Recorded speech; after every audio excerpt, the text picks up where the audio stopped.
Mafia, the Old Country exclusive hands-on preview, IGN first. That's right, ladies and gentlemen. Even after the dumpster fire that was their first reveal for Mafia, they were given the option to do a hands-on preview, exclusive hands-on preview. They played allegedly 3 hours of the game, and they're going to tell us about it. Now, when I say that their last showing was disastrous, I mean that they just over-compressed the ever-living hell out of the gameplay that they shared to the point where it actually kind of kickstarted a bit of a scandal, and the developers actually had to come out and post their own like high quality version of the gameplay because this was so overcompressed. So since the last time we talked about it, they actually came out with their own 4K version of the footage that did not have this problem where everything was so crazy compressed you can't see any detail. And the new version looks way, way, way better. I mean, seriously, it's so compressed that numbers are disappearing into the background. Like, come on, IGN. It's absolutely egregious. They should be ashamed of themselves. Just as I thought, trash. Anyway, they got access to an exclusive hands-on preview, probably as part of the month of July marketing deal that they did. So it's set in stone before all this happened, but we're gonna look at it in full 4K. We're gonna crank the settings and try to give it the best possible outcome. And we're gonna see what they thought of it. And to their credit, they're actually giving people access to the game, which I wasn't sure they were going to do. Thank you, Jack. Jack donated $10 through Super Chat.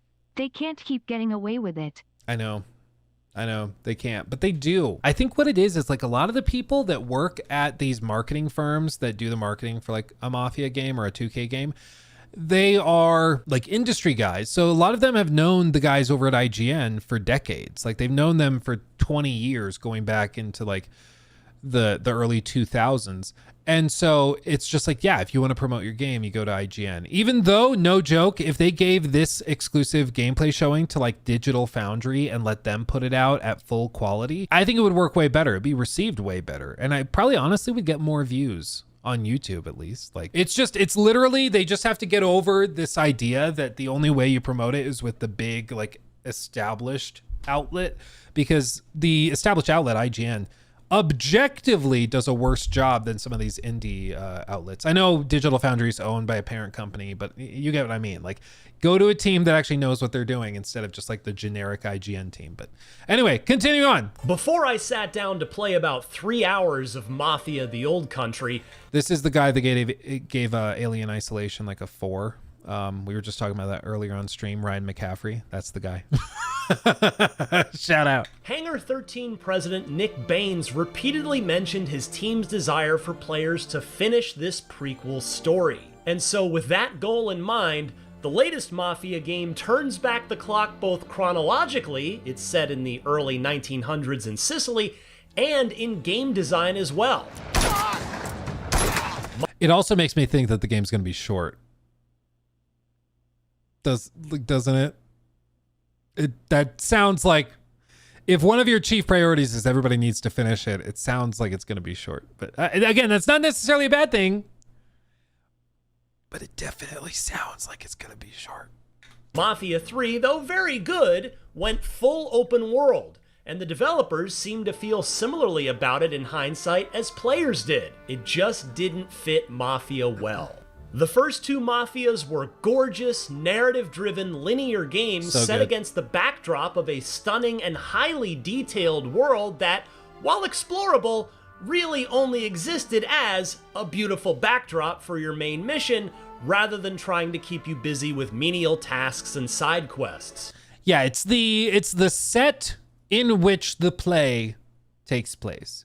You know, it's not real furniture, it's not a real house, it's not a real place. It's meant to be the backdrop. It's meant to give you an environment for the story to play out within, to frame it properly. If you start poking and prodding too much, you'll realize the walls are made of styrofoam and the picture frames are empty and stuff like that. But for what it's supposed to be, it works. I agree. In fact, Baines seemed to suggest that the positive reception to 2020's remake of the first game, Mafia Definitive Edition, served as something of an inspiration to and North Star 4, this fourth entry in the mainline series. Good. I'm pleased to report that after playing through chapters 3, 4, and 5 of The Old Country, the development team has seemingly succeeded in returning Mafia to its gameplay roots. This is, like Mafia 1 and 2, a story-first, not open-world action-adventure. And interestingly, your primary upgradable weapon isn't a gun, though they are certainly here, but rather your knife. Stealth is fully supported, and even better, it's only going to be $50 at launch, or as I like to call it, a reverse Randy Pitchford price tag.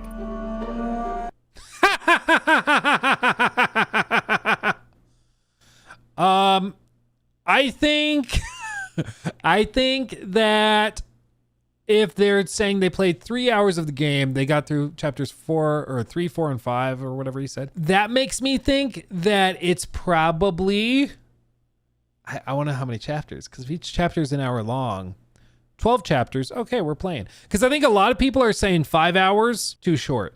10 to 12, I think we're good. And that's my perspective. If they can hit like 10 to 12, I'm a happy camper, especially for $50. I think that that's fair. But if it's like only 5 hours and we're dealing with like an Order 1886 situation, then you might have a problem. But if it's 10 to 12, then I think we're good.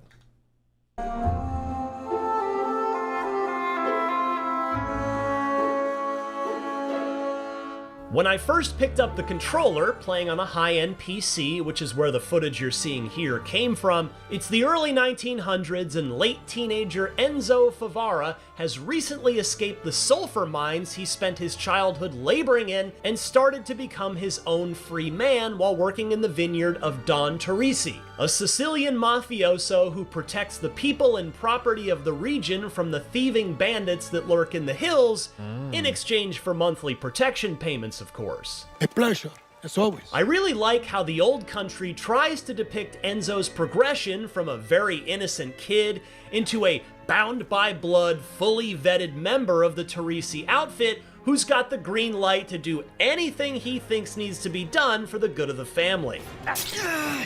We see this play out in Chapter 3, where Enzo's first taste of life outside the vineyard with the Teresis comes when he's brought along on a series of collections by Luca, the Don's right-hand man, and Cesare, another made member of the family.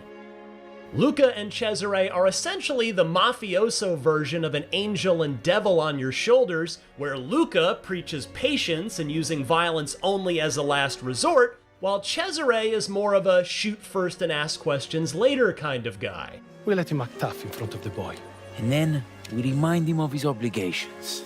For example, on our first collection stop, we visited Marco, an olive farmer. Marco always pays on time, but on this occasion, he's late. Luca gives me an unloaded gun. Death. Straight away. To be used only as an intimidation tactic to get Marco to pay up. Yours is unloaded. You give him a chance to be brave. But Cesare told me, quote, an extra pair of hands helps jog their memory about the late payment. Side note, I think I saw more fruit in the 3 hours of playing Mafia the Old Country than I've seen in any game ever. So just there, it means we'll feel fruity when we play it. No, just there, 3 hours means 3 chapters, roughly an hour apiece. Like, I think, okay, we might be good. Also, it's not that common for, like, if we go with what some people have suggested, which is that the game's only like 5 hours long. It's not that common that they're going to let you play like 60-70% of the game in a preview. Like, that's not that common. So I'm getting the feeling more and more that they might actually have more on the bone than we expected, which is a very good thing. We might need a new Game Awards category for this. Ultimately, no bullets were fired nor punches thrown, and I got the Don's money from Marco's safe after finding the combination nearby. I appreciate that Hangar 13 put thought into Enzo's journey into the Teresi crime family here and didn't just instantly let you become a murdering psychopath. Things escalated slightly on our second stop, though, after we rode our horses across the Sicilian countryside to the farm of Mr. Bangolino, whose workers, led by a man named Manuela, are on strike. We can't have strikes around here, Manuele. You and your friends need to get back to work. By the way, I can't emphasize how much I enjoyed staring at the countryside while riding to each destination on this mission. Mafia: The Old Country ditches the proprietary engine it's used in all 3 previous Mafia games and moves to Unreal Engine 5 for this installment. To be fair, the previous engine was no slouch. Mafia 2 in particular was a strikingly good-looking game at the time it came out, and Unreal maintains the series' reputation for delivering lovely locations. The perfect blue skybox and pillowy clouds that sit atop the rolling green hills and farmlands did a great job of establishing the Old Country's Sicilian setting. I can't wait to see more of this world in the rest of the campaign. Anyway, Manuela pulled a knife, introducing me to what is, as I mentioned earlier, perhaps the weapon that Mafia: The Old Country puts the most importance on. So we have a slash, thrust, giggity, strike, dodge, and parry.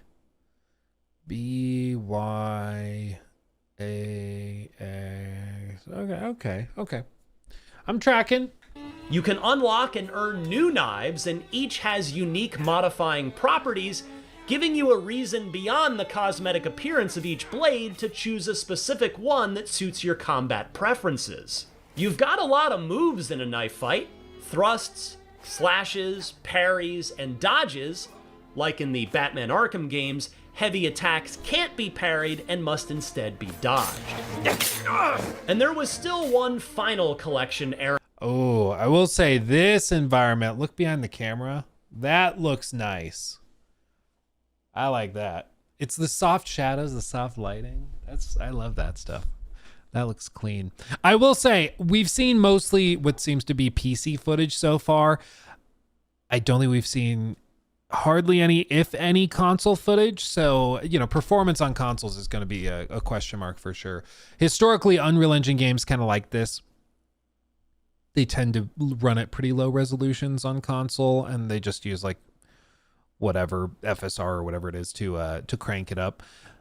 So yeah, I might maintain cautious optimism on PC for performance, but for console I'd be more skeptical. And to run in Chapter 3, and as you may have guessed by now, the cannoli hit the fan on this. Yeah, he's playing with an Xbox controller. Yeah. A visit to a farmer named Ficera sees him yell at us in a reversal because his new water pump was stolen by bandits, and the protection he pays Don Teresi handsomely for didn't protect his valuable property.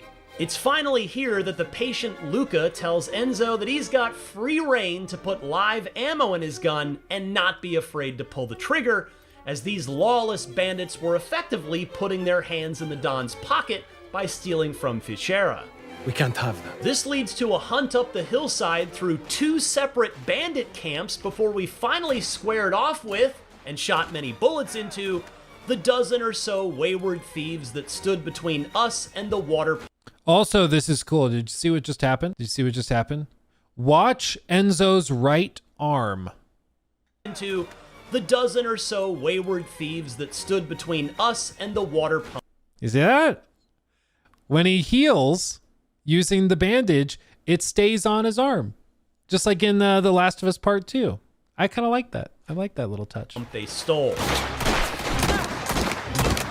The familiar third-person cover-based shooting gameplay will be instantly recognizable not just to Mafia series regulars, but also anyone who's played a good third-person action game in the past decade. The Old Country isn't breaking the mold here, but the gameplay systems are comfortable, effective, and fun.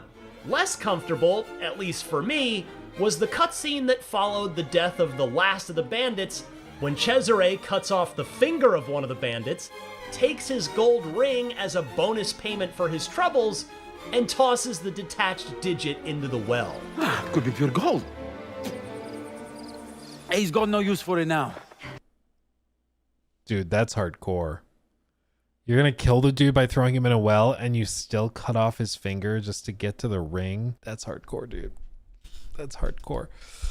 I mean, I will say, I really like how Mafia has done this before. They did it with they do it with 2, of course, as well. It was one of the tonal things with 3, where 3, like Lincoln Clay just comes back and he's like, let's just kill everybody. It's like, there's no build up, you know? One of the things I like about the Mafia games is that you start as just like a somewhat innocent guy who's trying to do right by his family or for his mother and sister or for, you know, the girl he's got an interest in, whatever it may be. And so he starts doing this work, and then it slowly kind of corrupts him and gets him into more trouble. It's why I like Mafia 2's story so much. Yeah, the rags to riches story, but it's specifically, it's like starting with rags, and it's not just chasing wealth. It's also often they're chasing the wealth for like the security it brings or the safety it brings or just the ability to take care of their family. And then at some point later in the story, they kind of realize that they are willing to give up all of those things. They're willing to give up their family. They're willing to give up everything else if they can keep the power and the money. And that's when they realize they've been corrupted. And it offers them a chance at redemption at the very end where they do give it all up or turn on the people that corrupted them, whatever it may be. It's a tale as old as time, but it works really well. And I love seeing it. And it's always fascinating to see how they handle that character arc and everything. And in this case, I think it's going to be a very similar thing in a good way, where it's going to be that rags to riches, literally rags to riches story. And at some point, you know, there will probably be the all is lost moment where you've got to decide, or the character decides how he wants to handle it. But this feels much more Mafia than Mafia 3 did. Because again, Mafia 3 just kind of felt, yeah, maybe innocent is a stretch. Yeah, probably like naive. Like in 2, or even 1, like Tommy's like they're not like school children, but you got what I mean? Like they don't go into it wanting to cut off fingers and toss people into wells. You know, that's not what they're trying to do. But by the end of it, they're like, yeah, let's just light this dude on fire. Whatever. Enzo. Isabella. With all of your onboarding completed in Chapter 3, the next section of Mafia: The Old Country saw one massive mission play out, involving the Don's daughter Isabella, who Enzo clearly has reciprocated feelings for. The Don's not gonna like this. The Don's not gonna like it. Maybe bring him some gabagool as a peace offering. Isabella, who Enzo clearly has reciprocated feelings for. Keep an eye on me. You'll be lucky if you can keep up. And Gennaro, the son of Baron Fontanella, who's arguably an even bigger fish in the Sicilian mafioso sea than Don Teresi is. Gennaro wants to show off his fancy new car, and he also wants to woo Isabella, so he sets up a picnic date in the nearby ruins. It starts with Enzo having to babysit the gathering and ends with a kidnapping, a car chase involving you on a horse, a trail of bodies left in Enzo's wake, a stabbed, double-crossing business partner, a happy Don Teresi, and an even more smitten with Enzo, Isabella. It started quietly, with Gennaro driving Cesare in his car to the ruins, and Isabella insisting on riding there on horseback alongside Enzo. Yes, you'll be able to choose and ride your own horse in Mafia: The Old Country, with each steed even having its own personality and characteristics. Based on what I played, it didn't necessarily seem like your choice of horse would materially affect gameplay, but it was a welcome way to add a bit of life and meaning to the narrative nevertheless. Here we are. Sure. I will say at the top, people are like, holy spoilers, Batman. And I'm kind of conflicted on that point, because yes, he is spoiling everything.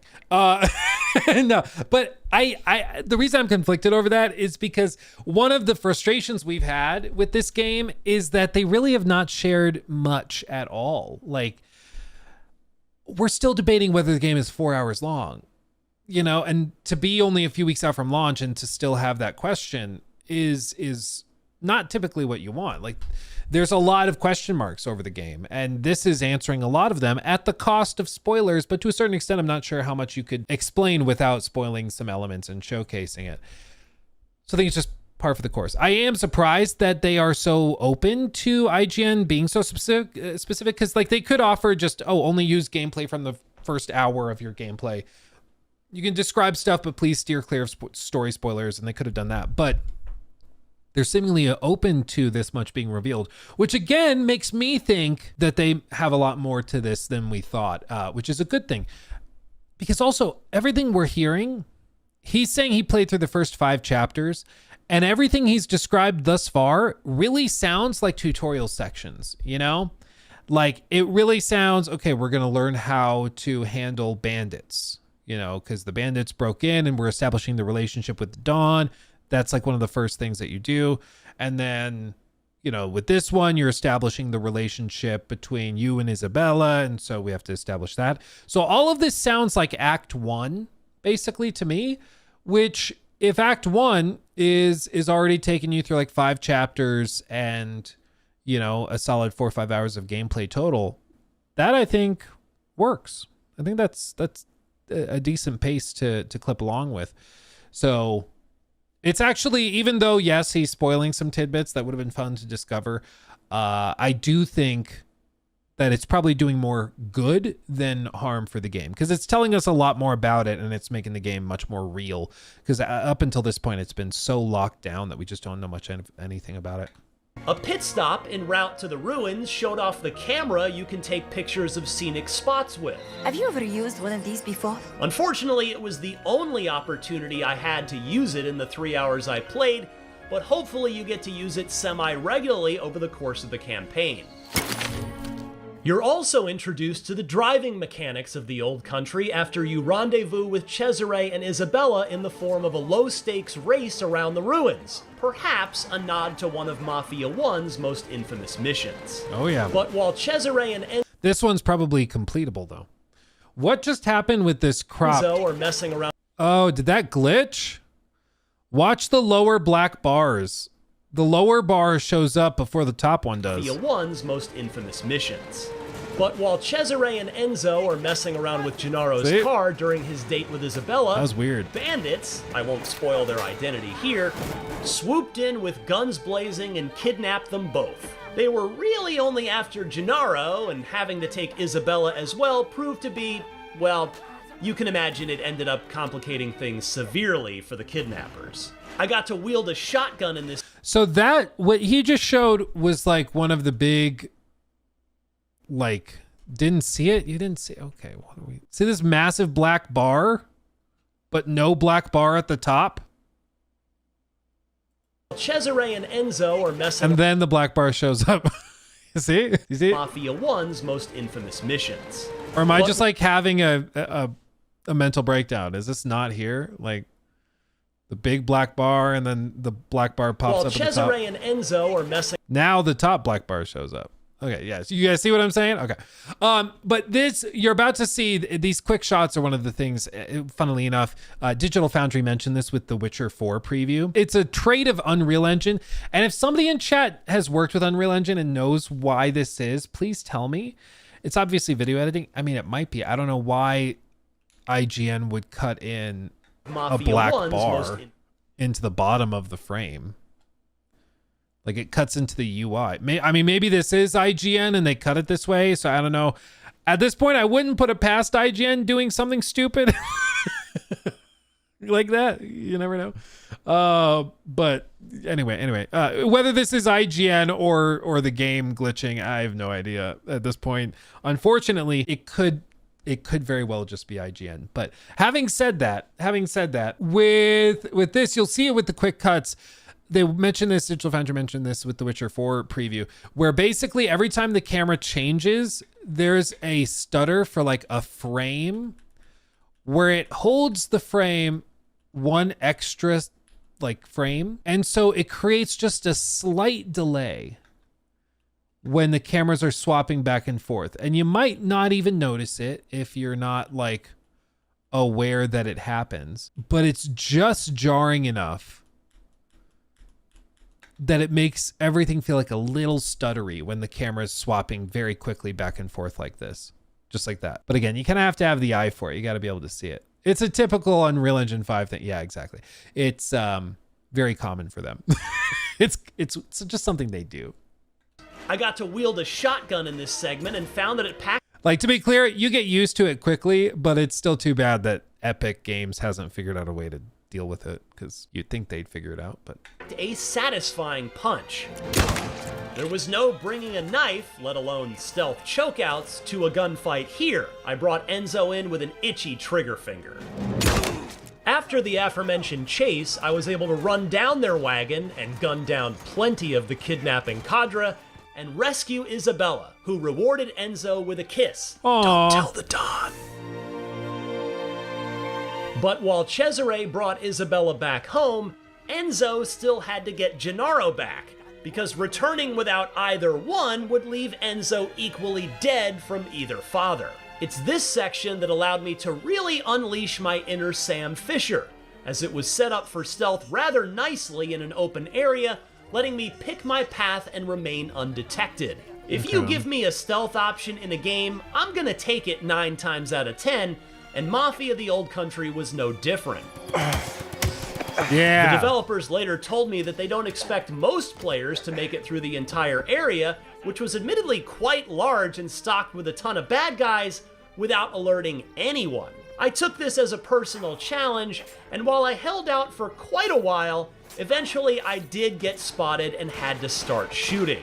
Well, we do know that there's a mechanic to drag bodies and move them, so I'm wondering how like complex the system is. Like, are there places to dump the bodies? Are there places to place them within reeds throughout the map? Like, I could see having some like hardcore stealth runs being kind of fun. So I'm wondering how robust that is. But if they're not expecting most players to be able to get all the way through it, might just be because it's tough, but still. But while you are in the Old Country's stealth segments, basic Splinter Cell rules are in effect. You crouch to make less noise, throw coins or picked up objects like bottles to distract bad guys, and can either knife them quickly or try to strangle them unconscious, which triggers a button-mashing QTE you've got to be quick about, lest they slip out of your grasp. There are even conveniently placed empty containers around that you can hide the bodies in so that they're not discovered. The Old Country doesn't break any new ground here, but in my experience, it does familiar stealth gameplay reasonably well. I do appreciate that there are upgradable bead slots on your rosary that affect gameplay, like this one that dampens the sound of your footsteps. That's the most Sicilian customization thing I've ever seen in my life, and I love it. I love it. I mentioned when we went to Minnesota, like early July, to visit my wife's family. It was because, partially because her grandma is turned 95. And what she does like all day, she will sit looking out over the lake, and all day she ties rosaries. It's all she does, like all day. She'll bake. She makes a mean molasses cookie, by the way, but she will just tie rosaries all day. She'll just have bags full of them. And so when you go and visit her, she'll just like hand you 15 of them. It's quite funny, but yeah, shout out rosaries. And I appreciated those dampened footsteps until I reached the last man standing for the kidnappers, Messina, whose real story you'll learn when you play the game yourself. Enzo challenged him to a knife fight, which Messina accepted by dropping his gun and engaging Enzo on his terms. I was having trouble timing my parries just right in the ensuing battle, but I kept enough blood in Enzo's body for him to emerge as the victor in the fight. It's a weird way of saying that. Is that not weird? I kept enough blood in his body. I don't like that. That's no. Did I hear it weird? I'm pretty sure. I was having trouble timing my parries just right in the ensuing battle, but I kept enough blood in Enzo's body for him to emerge as the victor in the fight. Yeah, I've never heard a human being say anything like that before. That feels weird, man. Not a big deal. Just sounds weird. Do we get buffs for attending mass? Dude, that would be actually kind of fun. That would actually be kind of cool. If it's like, oh, you went to confession, so now you have a buff to your conscious, like, self-awareness. I don't know, but they could do something like that. That could be funny. Side note, I died a couple times during my 3 hours while playing on normal, but there are multiple difficulty levels to choose from if you want to ratchet things up or down. And after returning to the vineyard, Don Teresi, after hearing of Isabella's kidnapping, tells Enzo he wants Messina alive. You put the rest of those bastards in the ground. Messina you bring back to me alive. Whoops. Yeah, about that. But ultimately, I did good, the boss said. and Isabella made her feelings quite clear with the smile on her face directed at Enzo. Quite clear. Chapter 5, the final. So this is what we've already seen from IGN's terrible, no good, awful gameplay cut. This was the sequence in the villa. Final one I got to play let me again flex my stealth muscles by tasking me with infiltrating the home of the man ultimately responsible for calling for the Gennaro, and by collateral damage extension, Isabella kidnapping, and dragging him out of his house and back to my boss. Or, put another way, to kidnap the kidnapper. This mission could truly have been pulled straight from a Splinter Cell game, as I had my choice of ways up the hillside to the large villa at the top. I kept it quiet, stabbing my way through the human obstacles in front of me before eventually getting into the house and to my target. I wouldn't be so lucky on the way out though, as by the time I walked out with my target in tow, everyone still left standing knew what was going on, and I had to shoot my way out. As to what happened to that man I brought to the Don, well, you'll find out. I left my extended hands-on session with Mafia the Old Country with very few concerns. In roughly 3 hours, I played 3 chapters, but how many chapters are there? Good Whatever question. the number Oh, he's not going to say. is, it didn't feel like a story that was going to be wrapped up in a tidy 6 hours. I don't know how long the Old Country ultimately is, but when factoring in the studio president's comment about wanting everyone to see the end credits roll, as well as the $50 price tag, it's safe to presume that this won't be a 40 or even 30-hour game. But for my money, I mean, I'm happy if it's 12, honestly. Like 12, I'll be happy.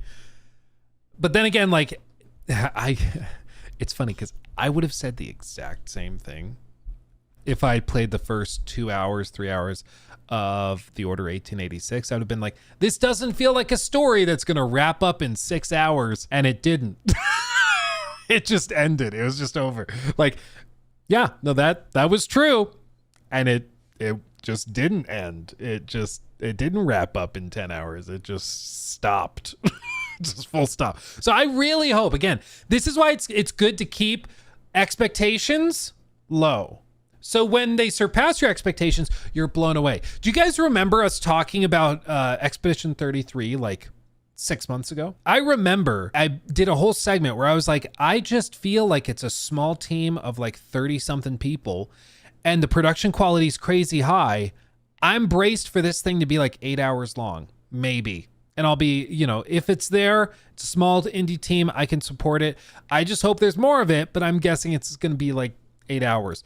And then the game ended up having dozens upon dozens upon dozens of hours of content. And it was such an amazing surprise. And it made me love the game even more because I was expecting, just a little bit. And I got a ton. And so with this, I'm going into it expecting just a little bit. And if all they deliver is a little bit, I'll be like, okay, yeah, that's what I thought. But if they deliver a lot, I'm way more into it, I get really excited by that. Sup, AC Landmarks, good to see you. that's fine. I'm a dad with a job. I'm a dad. I guess he's gonna be a dad, guys. He already is. I'm good with Mafia the Old Country being a game I can get through in a weekend or two. And more importantly, I'm now quite confident I'm going to have a lot of fun playing through this one, however long it lasts. Hey! The gameplay mechanics are all solid if familiar, with enjoyable stealth, shooting, knife combat, and driving.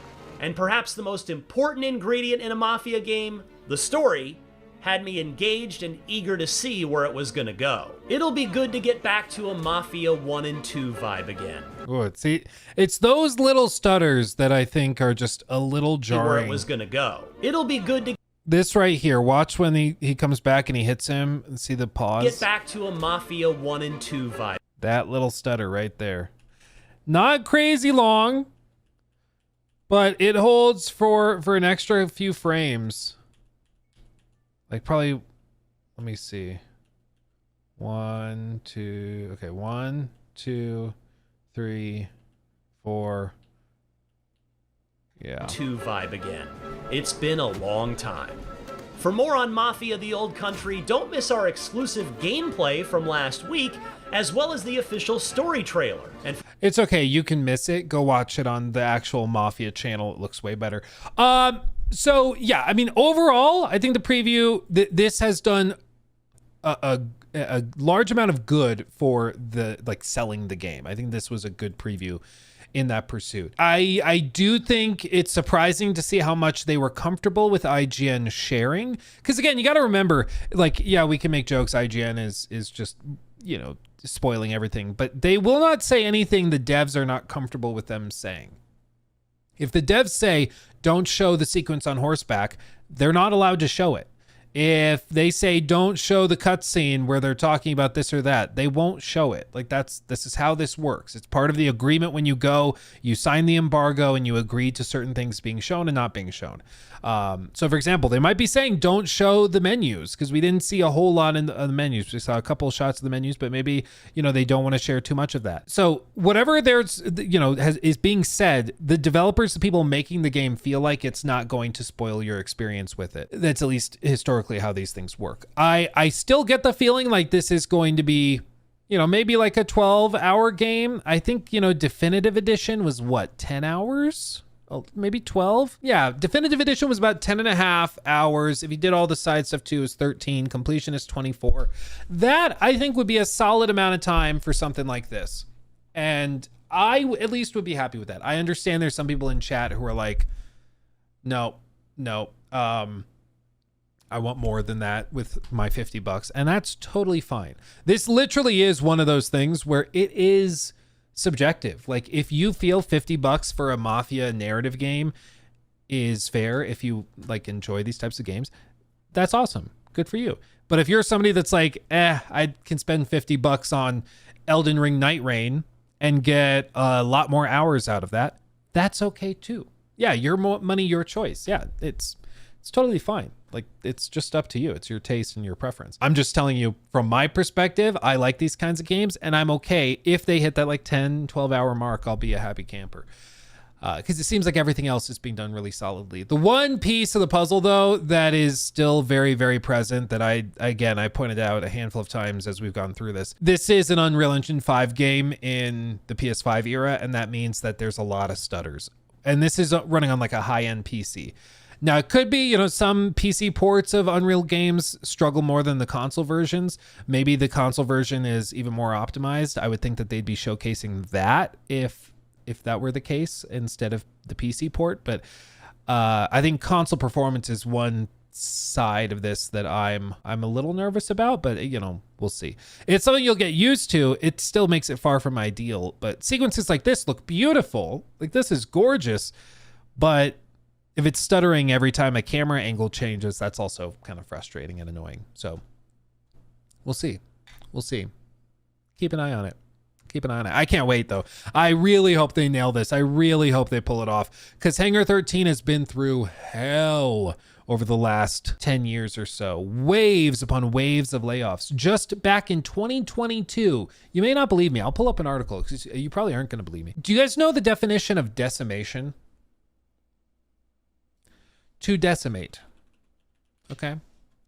To decimate is to kill, destroy, or remove a large percentage of, or specifically kill 1 in every 10 of a group of soldiers as punishment for the whole group. So, you know, remove 1/10 of it, basically, is the historical meaning of it. What happened to Hangar 13 was beyond decimation just 3 years ago. Okay. Just 3 short years ago.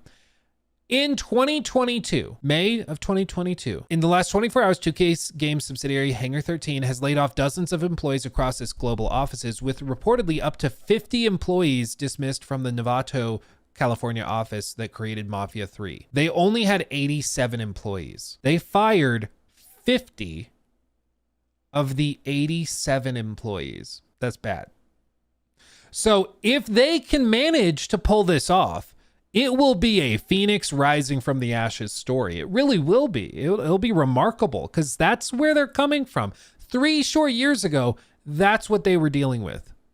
well over half of their entire studio gone. But then they've come back and they're starting to figure this out. I mean, I really hope they make a comeback and nail this, because it would be an amazing story. Just like we were kind of rooting for BioWare. You know, I was hoping BioWare would pull that off.